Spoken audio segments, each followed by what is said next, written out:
Assalamualaikum warahmatullahi wabarakatuh. Baik, di sini kami kelompok 2 akan mempresentasikan hasil diskusi kami mengenai dari infeksi maternal. A. Infeksi maternal. Infeksi maternal adalah proses peradangan atau inflamasi dalam tubuh. Infeksi dalam kehamilan bertanggung jawab untuk morbiditas dan mortalitas signifikan. Beberapa akibat infeksi maternal berlangsung seumur hidup seperti infertilitas dan sterilitas. Akibat psikososial dapat meliputi perubahan interpersonal dan penurunan harga diri. Kondisi-kondisi lain seperti infeksi yang didapat secara kongenital seringkali mempengaruhi lama dan kualitas hidup. Untuk etiologi dari infeksi maternal sendiri terbagi menjadi 9. Yang pertama ada imunosupresi, kedua virus, ketiga bakteri, keempat jamur, kelima perubahan anatomi traktus genitalia, keenam seks bebas, ketujuh perubahan hormon, kedelapan gaya hidup, dan yang terakhir ada dari jarum suntik. Macam-macam dari infeksi maternal, yang pertama ada penyakit menular seksual atau PMS. Penyakit menular seksual ini atau PMS mencerminkan definisi setiap mikroba yang ditularkan seseorang kepada orang lain melalui kontak yang dekat dan intim. Ini menurut dari Spencer tahun 1989. Penyakit menular seksual yang sering diperiksa adalah sipilis, gonorea, chlamydia, herpes, HIV, dan HPV. Ini menurut dari Cunningham tahun 2005. Klasifikasi dari penyakit menular seksual ini terbagi menjadi 4. Yang pertama kita akan bahas mengenai infeksi chlamydia. Infeksi chlamydia penyebabnya oleh bakteri Chlamydia trachomatis. Manifestasi klinis yang pertama keluar sikret vagina, kedua perdarahan, ketiga disuria, dan nyeri panggul. Untuk dampak pada kehamilan, yang pertama ada abortus spontan, kelahiran prematur, dan kematian perinatal. Untuk pemeriksaan penunjangnya di sini terbagi menjadi 2. Yang pertama ada tes direct immunofluorescence, misalnya mikrotrack yang memerlukan mikroskop fluoresen dan memakan waktu 30 menit. Dan yang kedua ada tes enzyme-like immunosorbent assay atau ELISA, misalnya chamidiazim yang memunculkan tanda berwarna dalam 4 jam. Untuk komplikasinya sendiri, efek infeksi yang terjadi kemudian mencangkup dengan salpingitis, kehamilan etropik, penyakit radang panggul atau PRP, infertilitas atau tidak dapat hamil, dan sterilitas atau tidak dapat hamil secara permanen. Untuk terapi farmakologi, terapi antimikroba yang dipilih untuk menangani infeksi chlamydia ini antara lain azitromycin atau doxycycline selama 7 hari. Erythromycin menjadi obat pilihan jika wanita sedang mengandung dan seluruh pasangan seksual harus diperiksa dan diterapi. Ini menurut dari CDC tahun 1993. Dan untuk intervensi keperawatannya sendiri, yang pertama ada kolaborasi pemberian obat, kemudian mengkaji nyeri, monitor perdarahan, menginstruksikan klien tentang pentingnya menyelesaikan seluruh perangkat terapi selama 7 hari, kemudian menekankan kegagalan menyembuhkan pasangan akan mengakibatkan infeksi berulang, dan menjelaskan pentingnya menahan diri dari melakukan hubungan seksual hingga pengobatan diselesaikan. Penyakit yang kedua yaitu ada gonore, penyebabnya yaitu bakteri Neisseria gonorrhoeae. Manifestasi klinis yaitu ada disuria, terdapat rabas kuning kehijauan, nyeri abdomen bawah, nyeri tekan pada serviks, mual dan muntah, vulvovaginitis, bartholinitis, dan menorrhagia. Kemudian ada dyspareunia dan perdarahan antara masa haid dan pasca partum. Untuk dampak pada kehamilan, yang pertama ada tidak menimbulkan kelainan kongenital atau kelainan bawaan, kemudian menyebabkan infeksi terutama pada mata, menimbulkan konjungtivitis, dan dapat menyebabkan kebutaan jika pengobatannya terlambat. Untuk pemeriksaan penunjang, di sini ada kultur uretra dan urin dan kultur spesimen vagina. Untuk komplikasinya sendiri yaitu ada endometritis, gonokokus, salpingitis akut atau penyakit radang panggul, dermatitis, dan artritis. Untuk terapi farmakologinya, di sini ada menggunakan antibiotik yaitu cefixime dan ceftriaxone plus amoxicillin. Di sini ada gambaran dari penyakit gonorenya, dapat teman-teman lihat.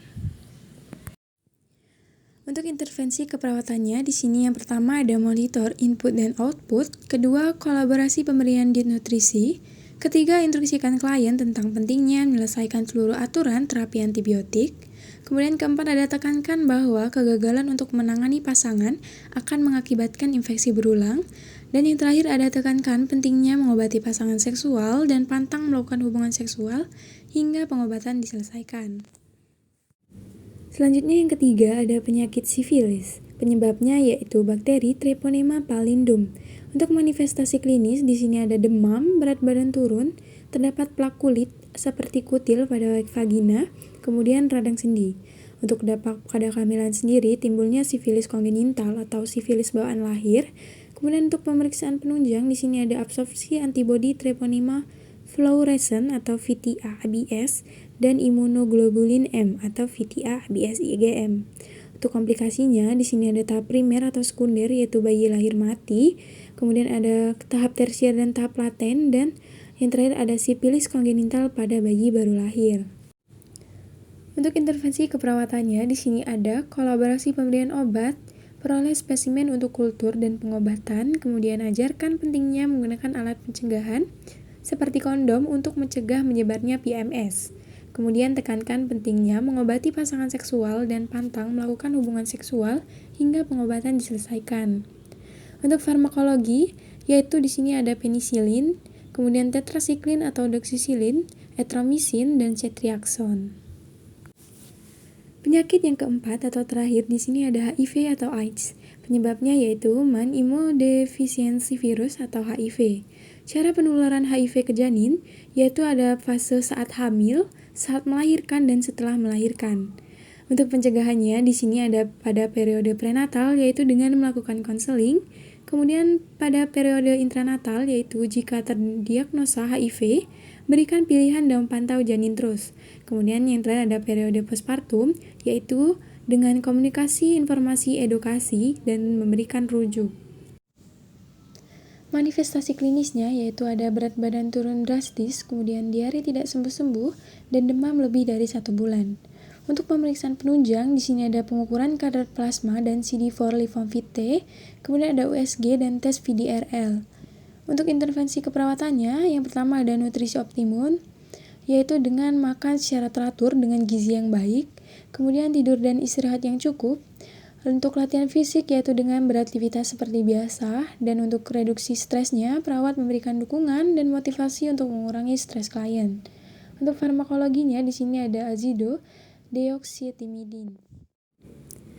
Macam dari infeksi maternal selanjutnya yaitu ada 2, infeksi TORCH, yang mana TORCH singkatan dari T-nya toxoplasmosis, O-nya odor infection, di sini kami mengambil hepatitis, kemudian R-nya rubella, C-nya cytomegalovirus atau CMV, kemudian hanya adalah herpes simplex.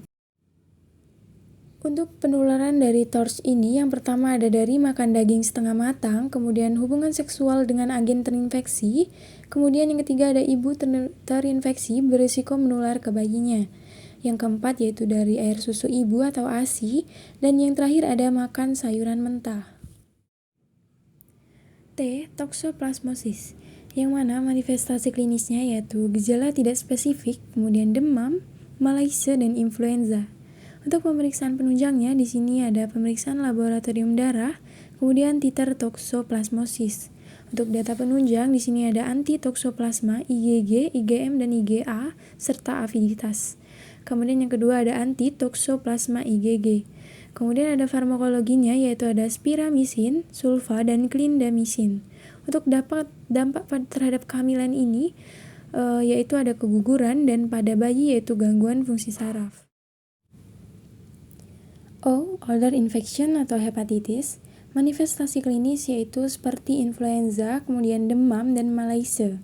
Untuk dampak pada kehamilan, di sini ada abortus spontan, kemudian jika terinfeksi pada trimester 1, yaitu dampaknya ada anomali janin, lahir prematur, dan hepatitis kongenital ataupun sampai dengan kematian.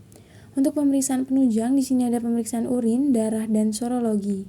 Untuk farmakologinya yaitu ada selektif imunisasi, dan untuk komplikasi sendiri di sini ada anomali janin, yaitu kelahiran prematur, hepatitis pada janin atau neonatus, dan kematian janin di dalam rahim.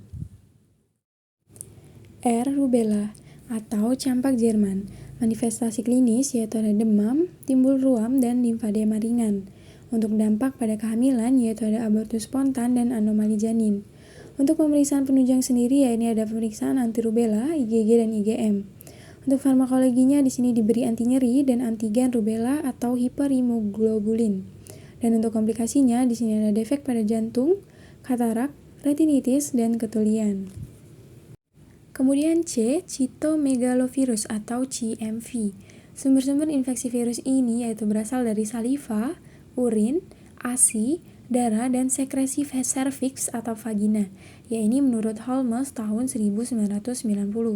Untuk dampak pada kehamilan, janin beresiko tertular melalui transplasenta.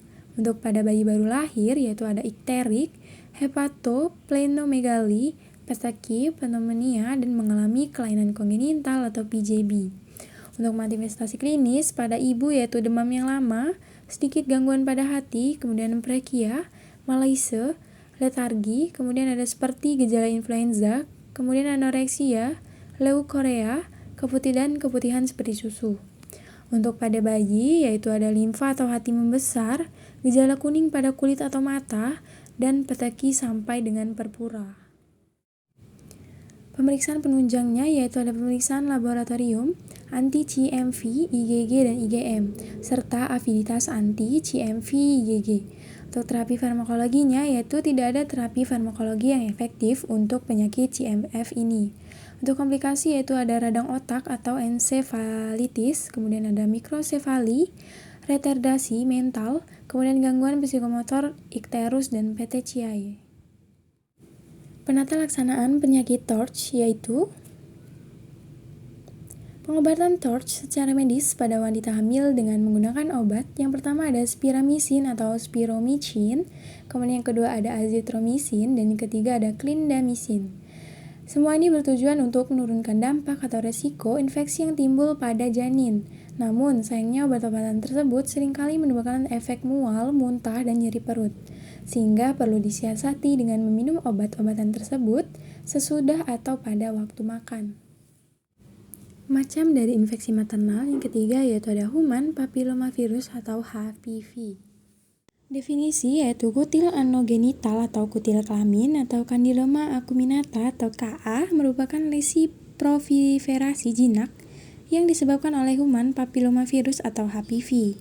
Selama kehamilan Candyloma acuminata dapat menyebar dengan cepat, terutama pada serviks dan dapat mengakibatkan komplikasi persalinan yaitu perdarahan atau dapat menutup jalan lahir. Cara penularan ini yaitu ada dengan kontak kulit ke kulit, kemudian hubungan seksual, dan suka berganti-ganti pasangan. Manifestasi klinisnya yaitu ada nyeri, keputihan abnormal, rasa terbakar, terdapat kutil, perdarahan, dan timbulnya rabas vagina kronis, pruritus, dan dispareunia. Untuk pemeriksaan penunjangnya yaitu dengan laboratorium darah lengkap dan melakukan biopsi. Kemudian untuk dampak pada kehamilan sebenarnya tidak berpengaruh pada janin, namun pada proses melahirkan bayi dapat tertular. Untuk intervensi keperawatan yaitu memberikan KIE kepada pasien untuk merubah gaya hidup menggunakan kondom ketika berhubungan seksual. Dan untuk farmakologinya yaitu ada sitotoksik atau destruktif. Jenis dari HPV ini yaitu yang pertama ada A. Bacterial vaginosis. Manifestasi klinisnya yaitu ada pengeluaran rabas seperti susu dan timbulnya rasa gatal, terbakar, dan nyeri di vagina. Untuk komplikasinya yaitu ada infeksi cairan ketuban, ketuban pecah dini, kelahiran dan persalinan prematur, dan endometritis. Untuk terapi farmakologinya yaitu ada metronidazole oral. Yang B ada candidiasis vulvovaginalis, yaitu manifestasi klinisnya ada dysuria, dispareunia, nyeri, rasa gatal, dan rabas vagina.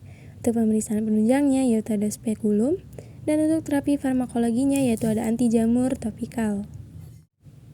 Yang C yaitu trichomoniasis, manifestasi klinisnya yaitu adanya rabas vagina yang banyak, berbusa, dan berbau. Pemeriksaan penunjangnya yaitu ada pap smear T vaginalis, dan untuk terapi farmakologi yaitu metronidazole. Kemudian penyakit infeksi saluran kemih, manifestasi klinisnya yaitu inflamasi kandung kemih, sering buang air kecil, nyeri di atas pubis, dysuria, hematuria atau tidak selalu muncul, dan demam. Untuk pemeriksaan penunjang yaitu ada tes sensitivitas urin dan LDL. Untuk terapi farmakologinya yaitu dengan antibiotik. Intervensi keperawatannya yang pertama memonitor TTV setiap 4 jam. Doronglah peningkatan asupan cairan untuk memperkecil jumlah bakteri dan membilas infeksi dari kandung kemih. Kemudian mengajarkan kebersihan genitalia dan mengajarkan cara membersihkan genitalia dengan cara yang benar. Untuk farmakologi yaitu dengan antibiotik, peningkatan asupan air dan obat antispasmodik traktus urinarius. Dan macam dari infeksi maternal yang terakhir yaitu ada infeksi pasca partum. Infeksi pasca partum yaitu terbagi menjadi dua, yaitu infeksi sistem reproduksi dan infeksi sistem non-reproduksi. Infeksi sistem reproduksi yaitu infeksi bakteri yang muncul di saluran genital setelah melahirkan. Dan untuk infeksi non-reproduksi, infeksi yang muncul bukan pada saluran genital. Etiologinya yaitu organisme Streptococcus dan bakteri anaerobik. Manifestasi klinis yaitu adanya nyeri perineum, letih, kurang nafsu makan, dan hipotermi. Untuk komplikasinya sendiri di sini ada anemia, malnutrisi, dan diabetes mellitus atau DM.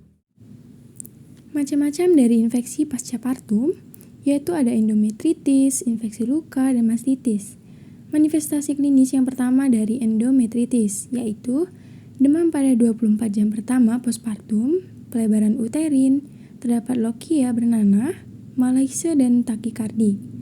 Untuk manifestasi klinis dari infeksi luka yaitu ada kemerahan pada area luka, bengkak pada daerah luka, nyeri pada daerah luka, dan demam dan malaise.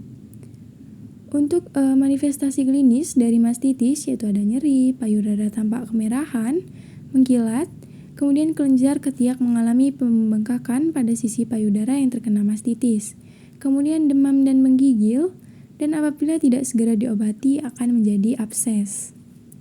Dan untuk pemeriksaan penunjang dari infeksi pasca partum ini yaitu dengan cek laboratorium darah lengkap.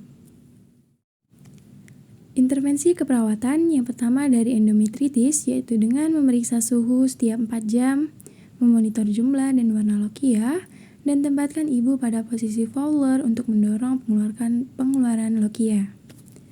Untuk intervensi keperawatan infeksi luka yaitu dengan memonitor kemerahan pada bagian luka, merawat luka pasien, dan memonitor nyeri. Untuk intervensi keperawatan dari mastitis yaitu dengan memonitor TTV, mengkaji nyeri secara komprehensif, kemudian anjurkan mengosongkan payudara dengan cara memompa, menganjurkan menggunakan bra yang tidak terlalu ketat, kompres hangat, dan mengajarkan kepada pasien untuk cara menyusui yang baik. Baik teman-teman, mungkin itu saja materi yang dapat kami sampaikan. Semoga bermanfaat untuk kita semua. Dan di sini ada sumber-sumber dari materi yang kami ambil. Dapat teman-teman lihat sendiri di sini ya untuk daftar dari pustakanya. Kami ucapkan terima kasih kepada teman-teman yang sudah berpartisipasi dan mendengarkan presentasi kami pada hari ini. Kami ucapkan terima kasih sekali lagi dan kami akhiri. Wassalamualaikum warahmatullahi wabarakatuh.